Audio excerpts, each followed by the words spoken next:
My presentation will have two parts. One is to reiterate the strength of our development journey in the last few years, and then to look at what more is possible and what are the likely challenges. Next, please. To put it in a nutshell, Kerala has seen a positive and committed development in the private and public sector in the last some years. There has been perceived and validated employment income generation. You saw the data this Honorable Minister had presented. Next, please. Again, in terms of the development highlights, what one sees is a bureaucratic support that's based on systems as against what we used to see as a sporadic sort of efforts which didn't have continuity. And I am acknowledging here the commitment of the officers in this ministry. Systematic evolution, that is what has given rise to Year of Enterprise 2.0, and Secretary Sir is talking about 4.0, which means he's thinking ahead, which is exceedingly encouraging. What has happened is, in a nutshell, we have a technology-driven MSME in the state. ഈ ചെറുകിട സംരംഭകൻ്റെ മുഖച്ഛായ പൂർണ്ണമായും മാറിയിട്ടുണ്ടെന്ന് പറയാതിരിക്കാൻ നിവൃത്തിയില്ല. എനിക്ക് ഓർമ്മയുണ്ട് 2005 തോന്നുന്നു നമ്മൾ ഗ്ലോബൽ ഇൻവെസ്റ്റേഴ്സ് മീറ്റ് നടന്നു കൊച്ചിയിൽ. അന്ന് ഓണറബിൾ പ്രൈം മിനിസ്റ്റർ വാജ്പേയിജി കേരളത്തിലെ സംരംഭകൻ്റെ പ്രശ്നങ്ങൾ പറയുന്നതിൻ്റെ ഇടയ്ക്ക് വരവേൽപ്പിലെ മോഹൻലാലിനെ പറ്റി അദ്ദേഹം പരാമർശിച്ചു. ഇന്ന് വരവേൽപ്പിലെ മോഹൻലാൽ ഒരു ചരിത്രമായി മാറിയിരിക്കുകയാണ്. ആ വരവേൽപ്പിലെ മോഹൻലാലിന് പകരം ഇന്നത്തെ സംരംഭകൻ്റെ മുഖച്ഛായുള്ള ഒരു ചിത്രം അന്ന് നിർമ്മിച്ച നിർമ്മാതാക്കളും സംവിധായകരും ഇന്ന് കൊണ്ടുവരുമെന്ന് ഞാൻ വളരെയധികം ആശിക്കുകയാണ്. കാരണം media has an obligation to spread the good news, apart from being critical, of course. More on the highlights, the challenge of combining development with aspiration is indeed a big challenge. And the answer is, of course, inclusive development, which has been largely achieved in our development path. And a lot of it is thanks to the leadership of the minister. I have had a number of occasions to watch him at close quarters, how he operates. He studies the subject, he has clarity and involvement, and he communicates like a professional. And I think I'm singling out because we are dealing with industry session and I've had this experience, but I do want to believe that it is part of the larger core value of the government and the ministry. And all that, what does this do? It actually brings in buy-in from stakeholders, so important for taking the industry forward. Next one, please.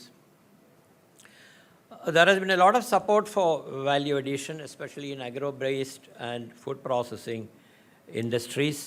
There is a palpable shift from subsidy to support. I'm involved with the quality and market differentiation of Wayanad coffee, for instance, and I have been able to see this at work by the KDISC, which is a Government of Kerala organization. There is obviously thought given to market expansion. As I was sitting there, it occurred to me, unless it is already happening, how we can possibly use the very strong and successful Kudumbasri model for rural marketing in Kerala. Value addition, I have only one note of caution on value addition because of some personal experience.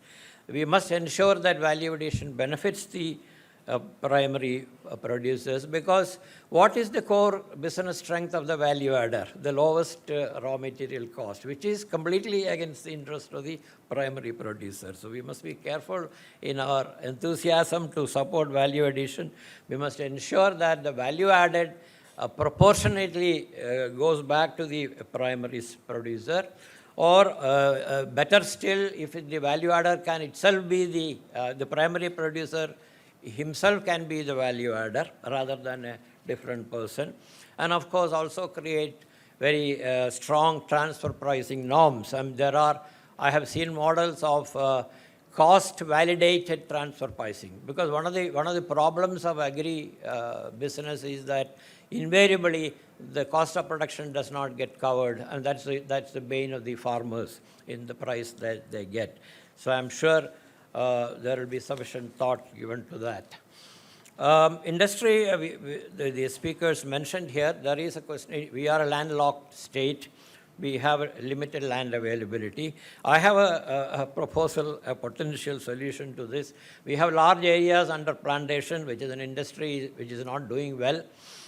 So rather than locking up huge tracts of land in an industry which is economically under duress, we must think of using that land, especially in the light of the initiative to create private industrial parks. The plantations must be allowed to monetize their land. Today, the Land Reforms Act prohibits them from using it, alienating land for purposes other than plantations. If the land is made available to the industries, both interests will be served. Industry will get land, and the plantations will get the much needed liquidity which they require for replanting and modernized factories, etc. Next, please. Traditional industries, already my friend John sir spoken about coir. There are other industries like cashew, etc. സാധാരണ ഇതിൻ്റെയൊക്കെ ഉത്തരവാദിത്വം ഈ traditional industries ഇവിടെ നശിച്ചു പോയതിൻ്റെ ഉത്തരവാദിത്വം സാധാരണ തൊഴിലാളികളുടെയും തൊഴിൽ യൂണിയൻ നേതാക്കളുടെയും തലയ്ക്കിടുന്ന ഒരു പ്രവണതയുണ്ട്. ഞാനതിൻ്റെ എതിരാണ്. കാരണം we must examine whether the owners of that business have also been pragmatic in taking and finding win-win solutions for the sustenance of the industry. ഞാൻ ഇനി കുറച്ച് അറിയുന്ന 3-4 കാര്യങ്ങൾ പ്ലാന്റേഷൻ സെൻട്രിക് ആണ്, because that is my background. Plantation, as you all know, is a number-centric industry. അതിൻ്റെ 65% cost of production wages ആണ്. ഇവിടെ ഇരിക്കുന്ന ബിസിനസ് ലീഡേഴ്സൊക്കെ 15% കൂടുതൽ വേജസ് ഉള്ള ഇൻഡസ്ട്രിയുടെ റെപ്രസെൻറ്റേറ്റീവ്സ് ആയിരിക്കില്ല എന്ന് എനിക്കറിയാം. So it's A very unique industry. പിന്നെ നമ്മളുടെ സൗത്ത് ഇന്ത്യയുടെ പ്ലാന്റേഷൻ്റെ സന്നിധിദശ തുടങ്ങിയത് WTO വന്നു, ക്വാണ്ടിറ്റേറ്റീവ് റെസ്ട്രിക്ഷൻസ് ഇല്ലാണ്ടായി. So the consuming countries could import from low-cost producers like Southeast Asia. USSR disintegrated, we lost our captive market. SAARC and other regional agreements came. So one way I have been, of course, I must acknowledge before getting into these issues, some major changes have been initiated by the Honorable Minister Sri Rajiv Ji in the last few years in the plantation sector. As he mentioned in his speech, ഒരു നാഥനില്ലാത്ത ഒരു മേഖലയായിരുന്നു plantation. He has brought it under the Plantation Director, a first-time initiative anywhere in India. അദ്ദേഹം മറ്റ് ക്രോപ്പുകൾ കൃഷി ചെയ്യാം, ഇടവേളയായിട്ട് കൃഷി ചെയ്യാം എന്നുള്ളത് അനുവദിച്ചിട്ടുണ്ട്. പക്ഷേ ഞാൻ പറയുന്നത് ചെറിയൊരു വ്യത്യാസമുള്ള കാര്യമാണ്. കാരണം ഈ പ്ലാന്റേഷൻ എന്നുള്ള നിർവചനത്തിൽ ഉള്ള കാപ്പി, ചായ, റബ്ബർ, ഏലം എന്നുള്ളതൊക്കെ 150 കൊല്ലം മുമ്പ് സായിപ്പ് നിശ്ചയിച്ച ക്രോപ്പുകളാണ്. അതിനൊന്നും പ്രസക്തിയില്ല.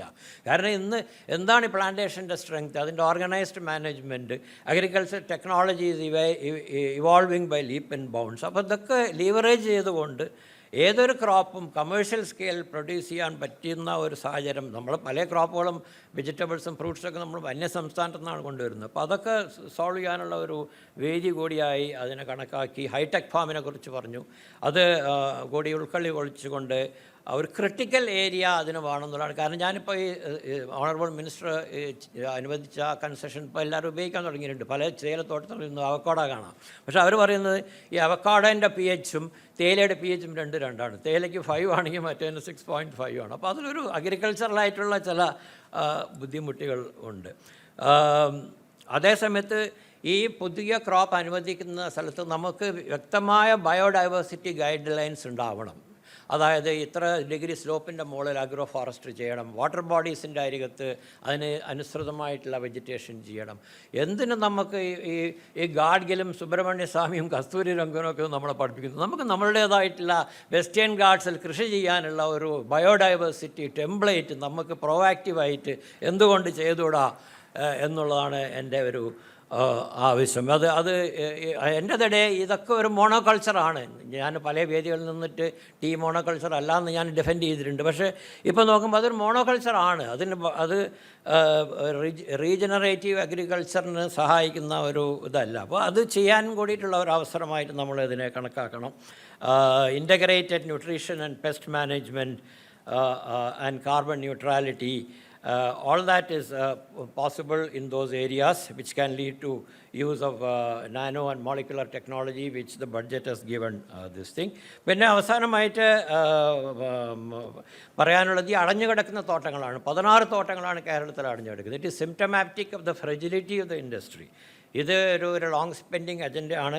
നമ്മളുടെ മിനിസ്റ്റർ പോലെയുള്ള പ്രോഗ്രസീവ് ചിന്താഗതിയുള്ള ഒരു വ്യക്തി അതൊരു ഇമ്മീഡിയറ്റ് ഇതായിട്ടെടുത്ത്, ഞാൻ ത്രിപുരയിൽ പോയിരുന്നു. അവിടെ ഞാൻ കണ്ട ഒരു കാര്യമാണ്, അവിടെ 16 അടഞ്ഞു കിടക്കുന്ന തോട്ടങ്ങൾ കോപ്പറേറ്റീവ് മേഖലയിലാക്കിയിട്ടുണ്ട്. ഇന്നും ഇന്നലെ 15 കൊല്ലമായിട്ട് അവർ കോപ്പറേറ്റീവായിട്ട് നടത്തിക്കൊണ്ടിരിക്കുകയാണ്. അപ്പോൾ അത് അദ്ദേഹത്തെ അത് ഒരു പ്രയോറിറ്റി ആയിട്ട് എടുത്ത് ആ മേഖലയെ തിരിച്ചു കൊണ്ടുവരുമെന്നാണ് ഞാൻ ആഗ്രഹിക്കുന്നത്. Last, skill, of course skill mapping is N award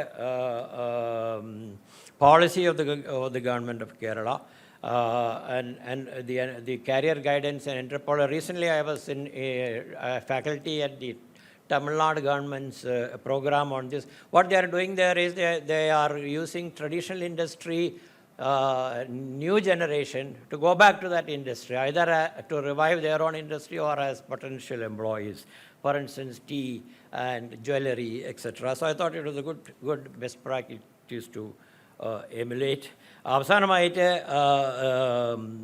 ഈ സ്റ്റേക്ക് ഹോൾഡേഴ്സ് ഇന്ന് ഒരു വ്യവസായത്തിലുള്ള എല്ലാ സ്റ്റേക്ക് ഹോൾഡേഴ്സിനെയും ഒന്നിച്ചു കൊണ്ടുപോകാനുള്ള ഒരു ഉത്തരവാദിത്തം സർക്കാരിൻ്റെ ഭാഗത്തു നിന്നുണ്ടാവുമെന്ന് എനിക്ക് ഉറപ്പുണ്ട്. കാരണം ലാൻഡ് റിഫോംസ് ആദ്യമായി കൊണ്ടുവന്ന ഒരു സംസ്ഥാനം എന്ന നിലയ്ക്കും തൊഴിലാളികളുടെ അവകാശങ്ങൾക്ക് നിയമസാധ്യത ആദ്യമായി കൊടുത്ത, ലോകത്തിൽ തന്നെ ആദ്യമായി കൊടുത്ത ഒരു ഗവൺമെൻറ്, ഒരു സർക്കാർ, ഒരു പാർട്ടി എന്ന നിലയ്ക്ക് ഈ ഒരു ഗവൺമെൻറ്റിൻ്റെ ഭാഗത്തു നിന്ന് നമ്മൾ ഒരുപാട് പ്രത്യാശ ഈ ഒരു ഇൻക്ലൂസീവ് ഡെവലപ്മെൻറ്റിന് നൽകുന്നുണ്ട്.